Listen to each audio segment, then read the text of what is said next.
This video is a full guide designed to get you from your first touches on the handpan all the way through to playing your first simple patterns, and it's split into 4 parts. First, we'll have a look how to sit with the instrument and strike it.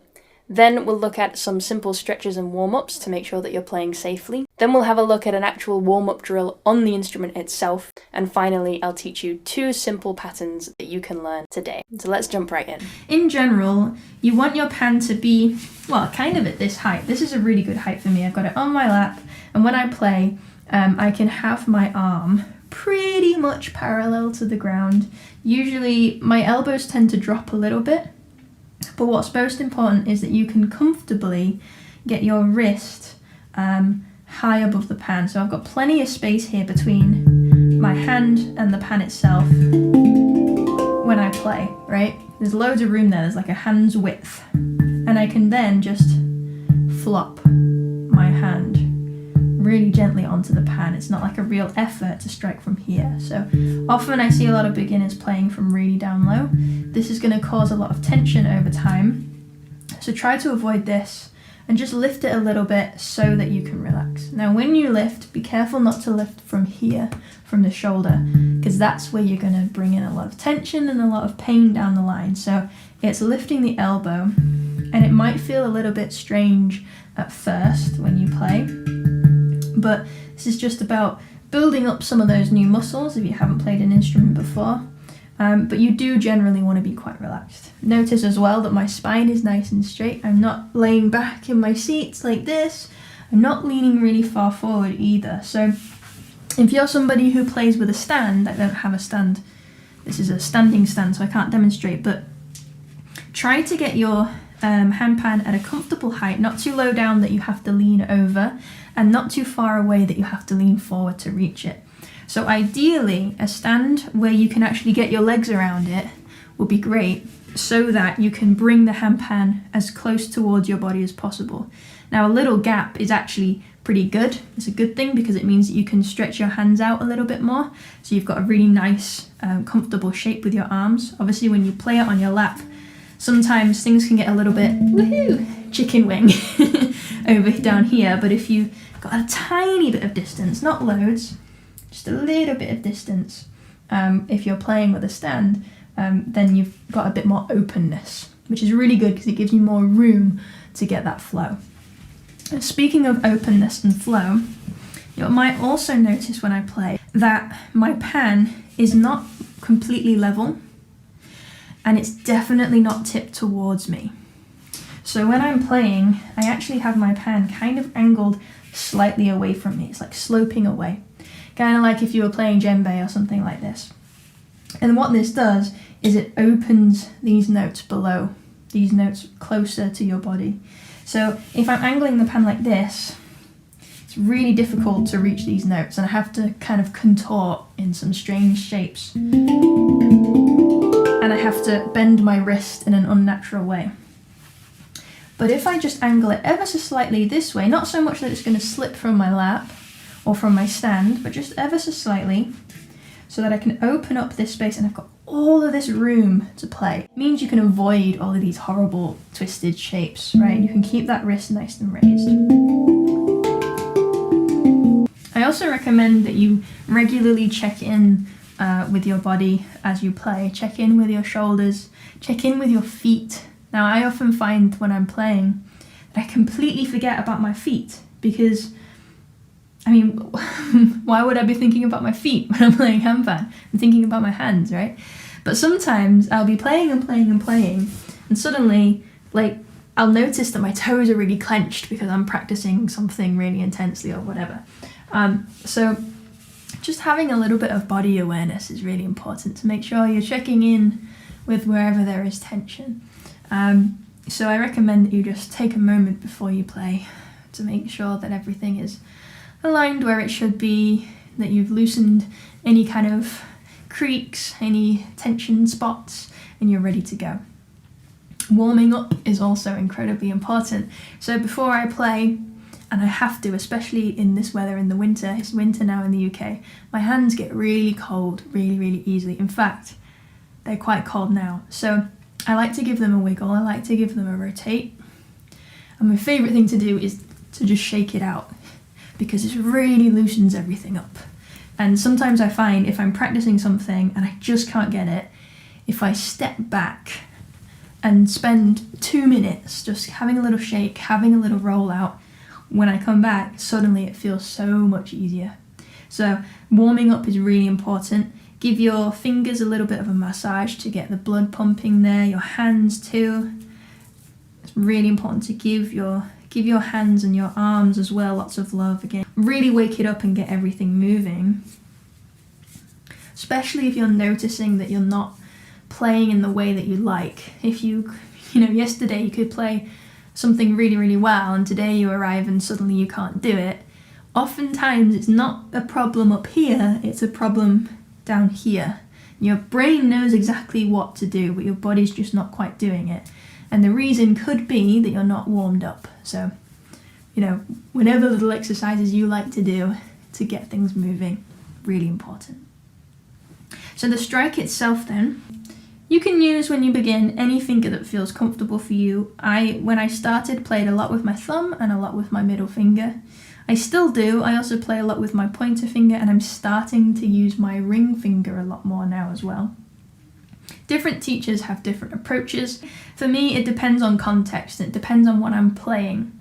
For instance, if I've got a really complex melody happening over a groove, and it means that I have to, you know, jump around the pan a little bit, and the groove itself is complex as well, I might need to use different fingers to do different things. And if I'm reaching from this side to this side, I might use my thumb here and my ring here, so that I don't have to reach as far as if I use my finger for both, right? So it all depends on context, but to begin with, I recommend just having a go with every finger, see what feels good. Now in the strike itself, don't strike it like a drum, not a drum. Strike it like it's delicate and like it's hot. So the sound really is all in the upward motion. So you're relaxing your hand down onto the pan. Remember those raised wrists that we talked about earlier. You relax down onto the pan, and I do bring my finger into it a little bit. So I'm raising whichever finger is striking, but not so much that I'm tensing, right? I'm just preparing it. But more than anything, I'm kind of just relaxing onto the pan. And then I'm bouncing immediately upwards, like I just touched, you know, a flame or the hot plate on the stove. And it's this upwards motion that is allowing the pan to ring. If you keep your finger down for too long, it deadens the sound because the metal can't vibrate. But if you let it jump, then you really let that sing. So it's all in the upwards motion. You don't need to hit it hard. Sometimes when people aren't getting the sound they want, they hit harder. But in doing so, actually, you're making it more difficult for yourself, and it's not going to sound any better. It's the light touch and the bounce that counts. And to practice this, starting with the note lowest, the biggest note in front of you, or the two biggest notes either side, you can just play up and down the scale, really focusing on relaxing onto the handpan. Right? And play with different fingers.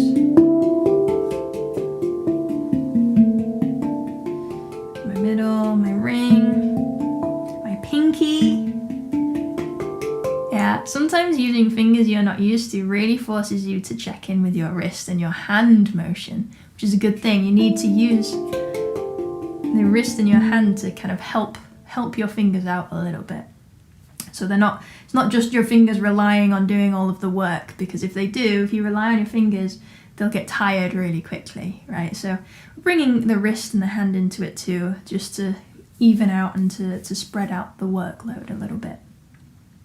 Another thing to note as well is that your notes are on the handpan at a slight angle, right? So if you're not using any specific technique and you're playing any specific type of strike, which we can look at in another video, then in general, you want to be striking kind of from the angle that the note is at. So rather than coming up from above like this and moving your wrist like this, in this unnatural motion, you want to be moving from the angle. So imagine you've got like a beam of light beaming from each note, like Star Wars or something, right?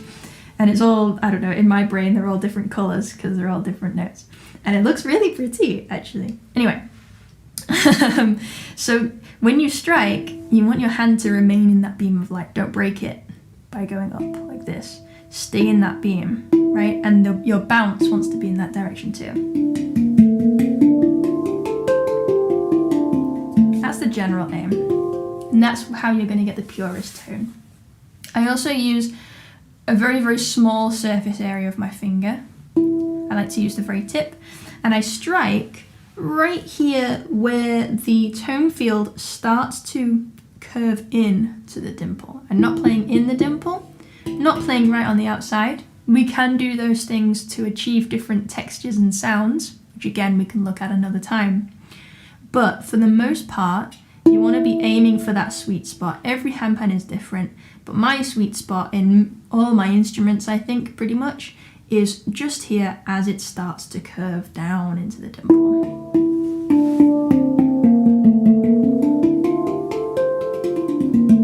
And that's the strike. So again, keeping your posture nice and straight. I realise I slouched then. Keeping your instrument at a slight angle away from you.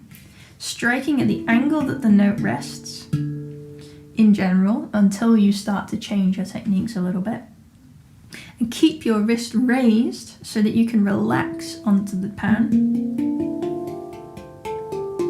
And if you do all of these things,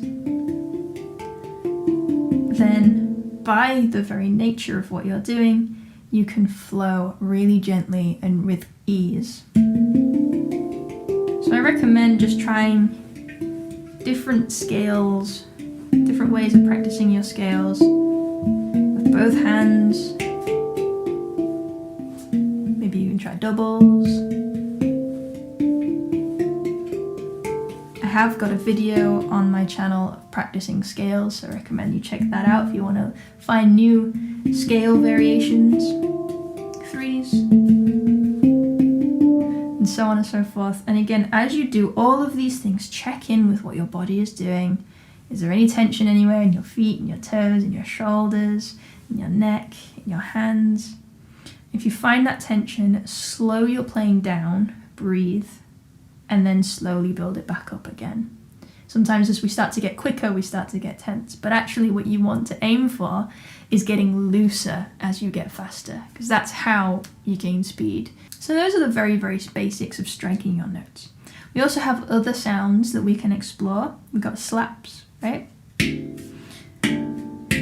Contrary to playing the notes, rather than using the very tip of my finger and only a small part, I use much more of my finger. I use my strongest finger. You could use two if you want to, but I tend to use my middle. And I'm playing with a little bit more force, and I'm sticking rather than bouncing. If I bounce, I don't get as much sound, but if I stick, much stronger. Now every pan is different. Some pans, for instance, if I play with my lovely stainless steel Meridian Handpan, the slap sounds much more different. It really rings everywhere, right? So find a place that sounds good to you. Sometimes it doesn't sound as clear. It's not as pretty. So if you want to get that nice, sharp, percussive sound, you want to find a spot that doesn't ring too much. You can also use your knuckles for this. I find that to be a really nice, gentle sound. You can use those on the notes as well. But all of the same things apply. So looseness, striking from the direction of the pan rather than from upwards, because that's not going to work out in the same way. So striking from that direction. Keeping your wrist raised so that you can relax into the pan, but you can have a little bit more force with those slap sounds.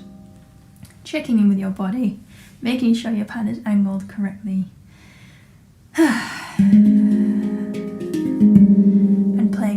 relaxed as you possibly can. So those are the very, very, very basics of how I approach playing handpan. Everybody is different. I recommend checking out other teachers on YouTube here as well. There are also paid courses available that you can check out. But we will in another video have a look at different striking techniques as well. There's so many different ways that you can strike the handpan, and I'm sure there are so many more ways that nobody's figured out yet. That's the beauty of it. There's so many different sounds you can find in these instruments. It's incredible. So I challenge you to explore, find new sounds you're not used to playing, be silly, get creative, and have fun with it. I want to share with you some little warm-ups and stretches that I do before I play my handpan. So I'm not going to have my handpan on my lap at all for this video. It's really important that we do these if we want to be able to play for extended periods of time, and if we want to be able to play for the rest of our lives. We've got to look after these hands, right? We're going to be spending however many hours in our life slapping literal steel. So we're going to take care of them. We're going to show them some love. So first of all, we're just going to stretch our hands out in front of us and rotate at the wrists, making sure that you're getting a full rotation here. And it's important that we don't just speed through it, that you're not just moving quickly, but that you're moving slowly and feeling every single muscle moving. Great, and then we can change direction, getting as much of that rotation as possible.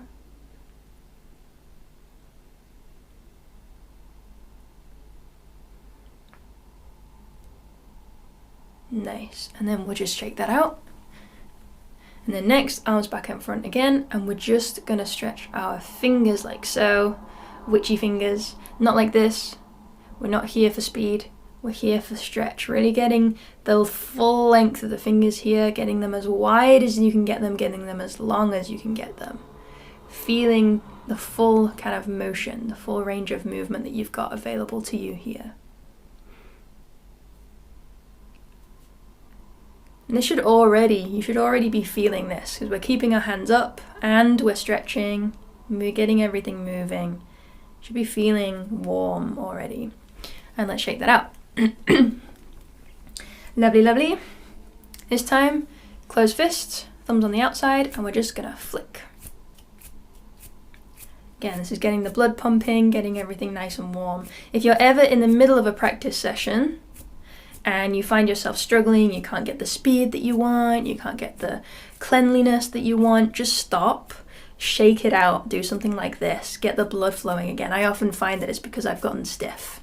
Right, and now suddenly I just can't play. And that's no good, that's not what we want. Alright, awesome. So now we're going to bring our hands out in front again, thumb on the inside, and we're just going to very gently rotate forward like so. Just to feel a little stretch here. Bring it back up and round, and again, bring that down. Like so. Excellent. One last time.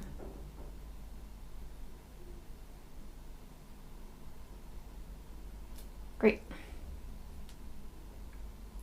And then we're just going to give ourselves a little massage, because we've just given our forearms and our hands a good little workout here.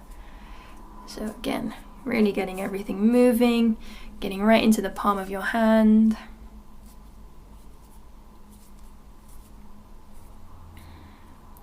All the fingers. You can give yourself a little stretch and a wiggle too, however much feels good for you.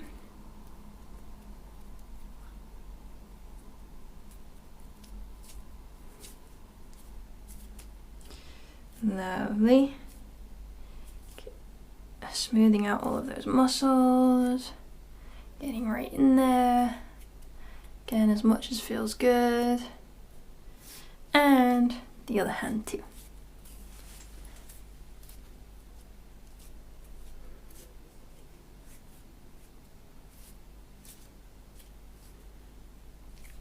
And right into the palm.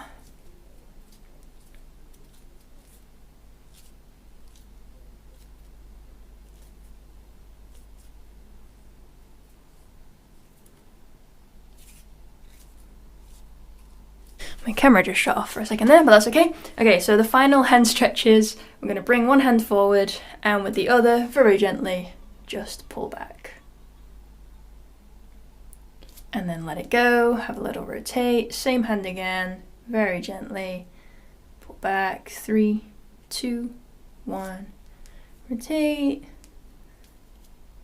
Last time, 3, 2, 1. Excellent. Then we'll take the other hand, nice and straight, and pull back. 3, 2, 1. Lovely. 3, 2, 1. And again, 3, 2, 1. And then arms down in front of us, palms facing down. Very, very gentle with this one. Don't push too hard. 3, 2, 1. We've already had a little bit of a stretch here as well. 3, 2, 1. 3, 2, 1. Excellent. And the other one. 3, 2, 1. 3, 2, 1. Shout out to my taiko teachers who taught me all of these stretches for when we were drumming. This is where I picked up pretty much all of this. Now we're going to take our thumbs and we're going to move them towards our arm. We don't have to reach them, not all of us are bendy that way. And again, we're just going to move towards it. Feel the resistance. Stop wherever there is pain. Don't stretch into pain.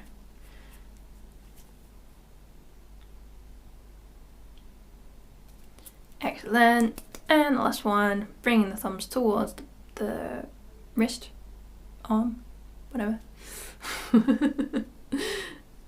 Lovely, lovely.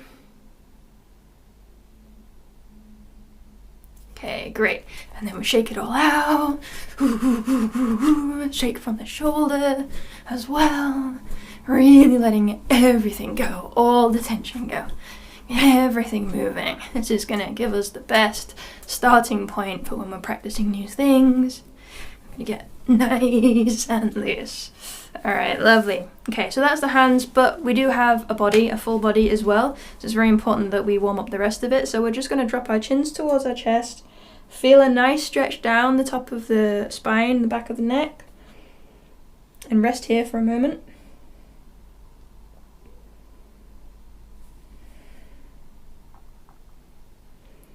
And then when you're ready, you can just rotate from one shoulder to the other, drawing those U-shapes. Stretch out any areas that you feel have a little bit of extra tension, need a little bit of extra love. Whatever feels good for you. I really enjoy spending lots of time here. I find that I hold most of my tension in my shoulders and my neck. I have quite a long neck, so it's very easy for me to hold tension there. And then we're just going to rotate. Let's start by going forwards. Rotating the shoulders around, right up to the ears, all the way around. Feel the shoulder blades meet at the back. Making sure when you do play that you're always checking in with what's going on up here, especially as you're learning new things as well.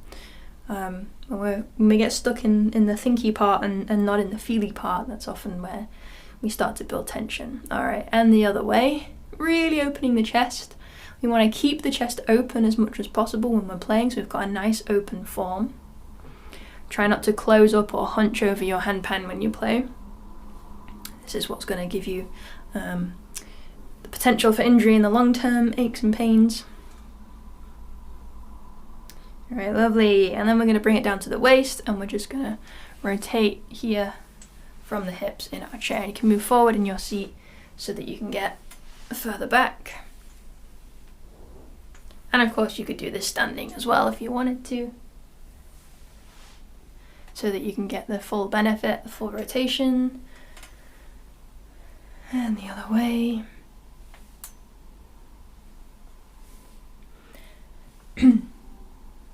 And the part that we always forget about, the part where I hold the most tension, even more than my shoulders, is our feet. And so I'm going to rotate at the ankle here like this. yeah, oftentimes, especially for those of us who are a little bit shorter, it's very, very easy to end up in that seated position with your heels lifted off the floor to try not to let the handpan drop, right? And I find myself in this position a lot. And this is where, again, we start holding tension, the knees start wobbling, especially if I'm on stage and I haven't prepared, swap feet. I'm like, oh, my chair's too tall, but I'm too shy to say anything. And I'm also nervous, so I'm shaking, and then my whole body's shaking and I hold tension and I don't play as well. So it's really important that if your chair is too tall, you get a little box, a couple of books, something underneath your feet. Find a seat that's more comfortable, play with a handpan on a stand, whatever you need to do to accommodate so that you're not holding tension at the bottom of your body, because if it starts down there, that's it. It's going to carry right the way through to your hands. So it's really important that you're keeping your feet nice and loose all of the time as well. And that's it. That's a very simple little warm-up to begin your practice sessions. Remember, throughout the practice, you can stop, shake anytime you need to, or do an extra little stretch anytime you need to. That's going to give you that extra wiggle room to go just a little bit further when you feel like you're tensing up and slowing down. Now that you're all stretched, let's have a look at a really simple warm-up routine on the instrument itself. This is a single stroke roll. It gets progressively more difficult as the video goes on, so if you feel like you've reached your limit, don't worry, just skip to the next section, the patterns that you can learn to play today, and then come back again at a future date and see how you've improved. Looks like this.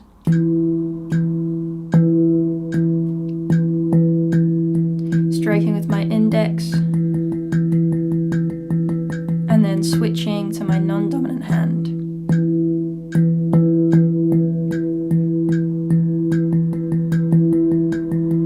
Switch.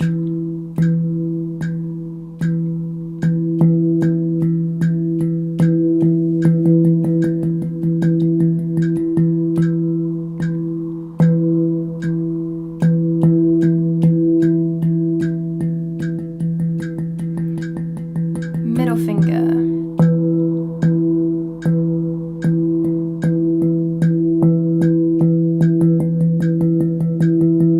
Switch.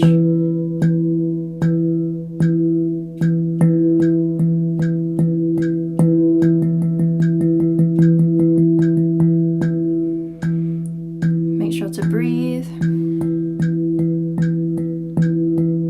Check in with your shoulders. Make sure your wrists are nice and loose. Shoulders back and down. No tension in your feet.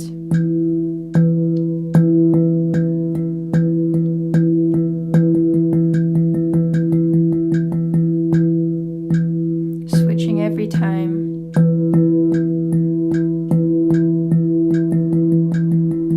Ring finger.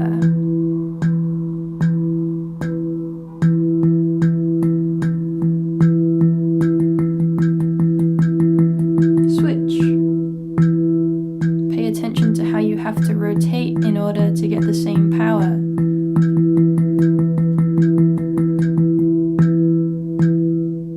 Try to aim for the same spot with every strike without getting tangled.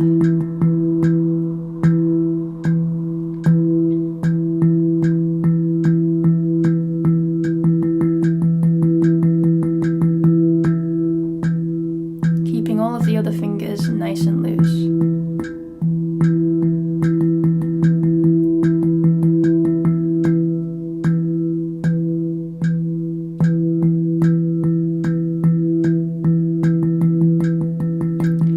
Pinky.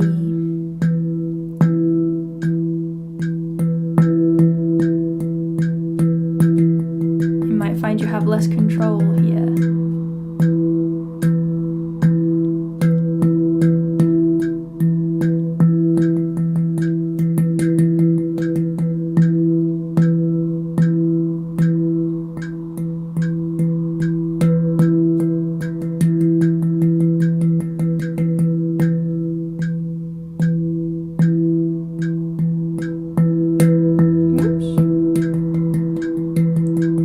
Thumbs.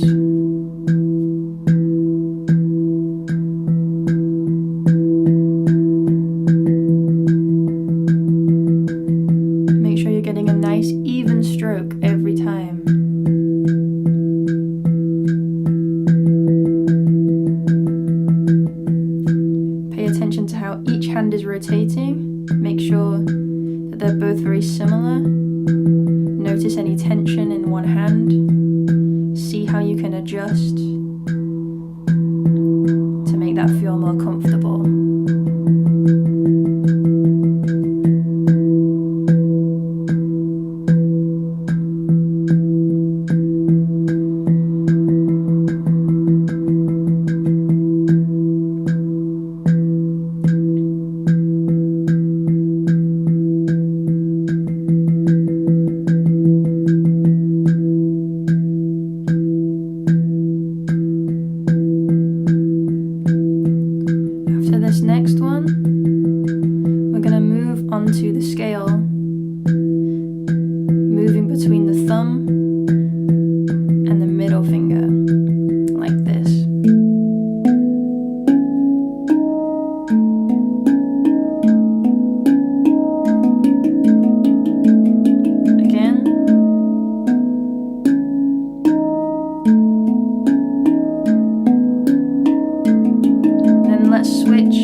invite you to try this whole practice routine in the higher tempo. We started here at 75 beats per minute.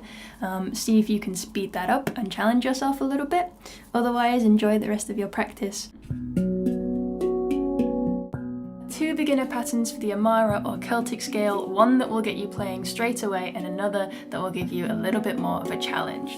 This one is a B Celtic or B Amara, but it works on any Celtic or Amara scale, it's all the same. And the first one looks like this.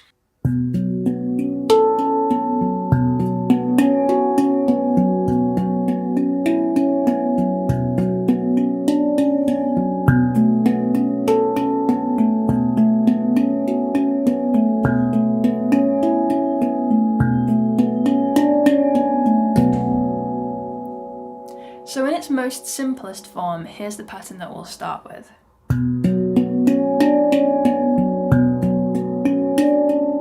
It's very simple, we're just moving hand to hand up and down the scale, starting with the right hand on the ding, left hand on note 1, right hand on note 3, and we're skipping this one, we're skipping note 2, and we come straight up here. And then once we reach note 5, we come back down again.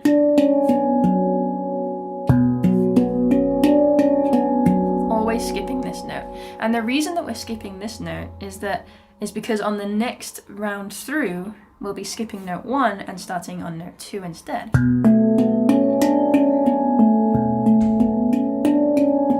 Well, everything else remains exactly the same. Now essentially what this does is it creates the idea of a little bass line so that we've got some movement. Even though we're pretty much playing the same thing over and over and over again, because we're shifting these 2 bass notes, it starts to give it some interest. So that's the basic pattern. 1, 2, 3, 4, and then switch to the other note. 1, 2, 3, 4, and back to 1. Great. So once you've got the hang of that, then we can move on to the next part. So this right hand here that is ending on note 5 right here before it turns back again, instead of playing this note over and over again, we're going to create a melody. So we're going to shift this hand all the way to the top, and then for every round through, we're just moving down the scale. So it looks like this.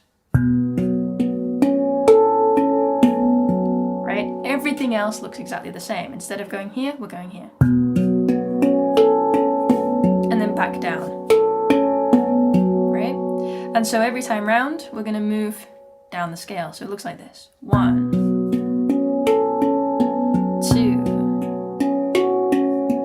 3,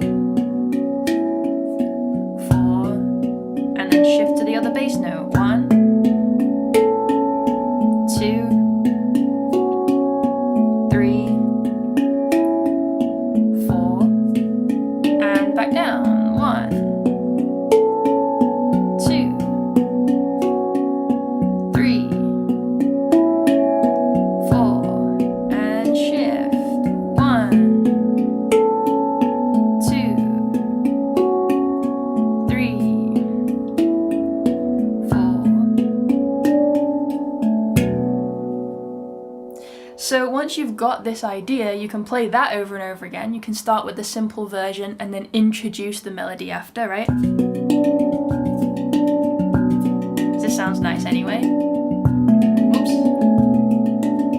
And then you bring the melody.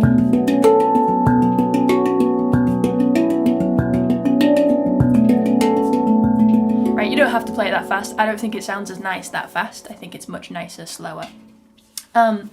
But then once you know that that's the idea, that's the kind of framework, then you can play whatever melody you like. You can move this right hand in whatever direction you want.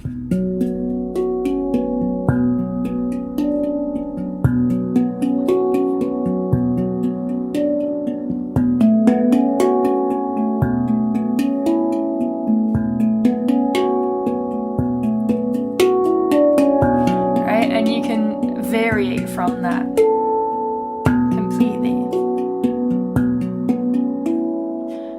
Add pauses to make it more interesting.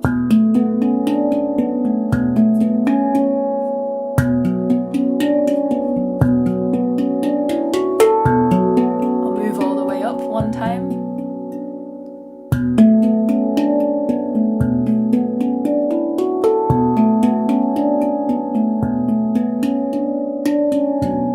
So there are so many different ways that you can play this, so many variations that you can play around with. So I invite you to learn the version that I just taught you and then see what you can do with it to make it your own and be able to create essentially a very long, like 5-minute meditative piece, for example. And I guarantee that'll be really fun to just kind of play and breathe with and enjoy in a relaxed way. Number 2 though is the challenge. So now that we know how to play in a very relaxed, calm way, and that we've got something we can pick up very easily, let's work on something that's a little bit more challenging. This one is going to incorporate some groove and some melody all happening at the same time. So first things first, we need groove, and that groove is going to look like this. Keeping it simple. So I'm striking the ding with my index finger, and then I'm striking right here on the shoulder of the tone field. And I'm kind of using this part of my finger here, keeping it nice and flat. And I'm counting 1 and 2 and 3 and 4 and 1 and 2 and 3 and 4 and we're going to be working on the same premise that we're moving between 2 bass notes. So we kind of got the same feel, the same idea as the first composition that we worked with, but this time we're just mixing it up with some rhythmic elements. So we're going to put in this bass note on the ands of every beat. 1 and 2 and 3 and 4 and 1 and 2 and 3. And then we can shift. 1 and 2 and 3 and 4 and 1 and 2 and 3 and 4 and 1 and 2 and 3 and 4. 1 and 2 and 3 and 4 and oops, 2 and 3, 4 and 1 and 2 and 3 and 4 and. So keep practicing that. And then once you've got it, we're going to start moving this left hand around this time. Not the right as we did before, but the left. The right hand's going to stay on this groove. This is where we're going first. Just try that with me. 1 and 2 and 3 and 4. 1 and 2 and 3 and again. 1 and 2 and 3 and 4 and 1 and 2 and again. 1 and 2 and 3 and 4. Let's add another beat. 1 and 2 and 3 and 4 and 1 and 2 and 3 and 4. 1 and 2 and 3 and 4 and 1 and 2 and another. 1 and 2 and 3 and 4 and just moving down the scale. You guessed it. 1 and 2 and 3 and 4 and 1 and 2 and let's end this phrase. 1 and 2 and 3 4 and 1 and 2 and 3 and that's it.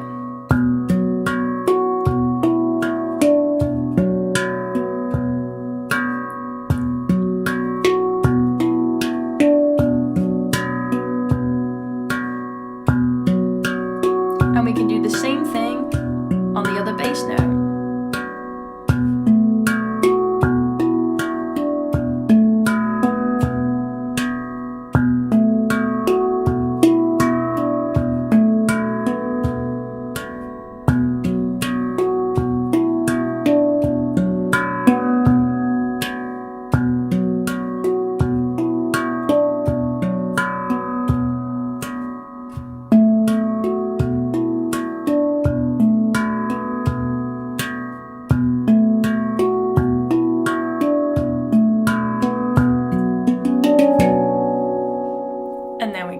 So again, just like in the first one, I invite you to find different melodies of your own. Move that left hand around in different ways, or play the groove with your left hand.